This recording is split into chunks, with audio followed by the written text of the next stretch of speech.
Alright, ngayon naman ay pumunta tayo kay Jessie Basco para malaman ang pinakahuli nating weather updates mula sa Panahon TV. Magandang tanghali sa inyo dyan, JC, at magandang tanghali Pilipinas. Mga kababayan, naglandfall na nga itong si Tropical Storm Mario. So alamin na po natin ang latest sa lagay ng panahon.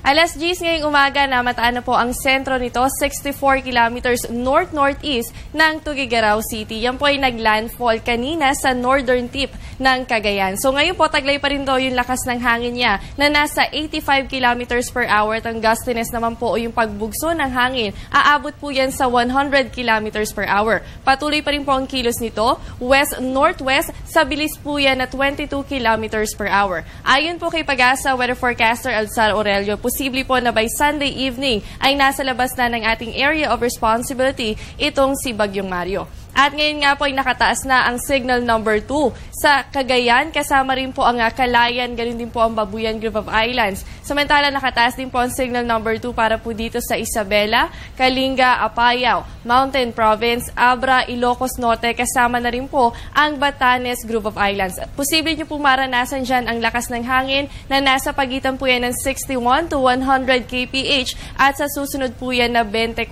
oras. Samantala, nakataas naman po ang signal number 1 para sa Aurora, Quirino, Nueva Vizcaya, Ifugao, Benguet, Ilocos Sur at La Union. Ang lakas ng hangin dyan, yan po ay nasa pagitan ng 30 to 60 kph at posible nyo po yung maranasan sa loob ng 36 hours. At yan po muna ang latest sa lagay ng panahon. No? Sa aming pagbabalik, alamin po natin kung gaano kadaming ulan nga ba ang naitala simula po kahapon, September 18, 2014. Ang buong detalye makalipas ang isang paalala.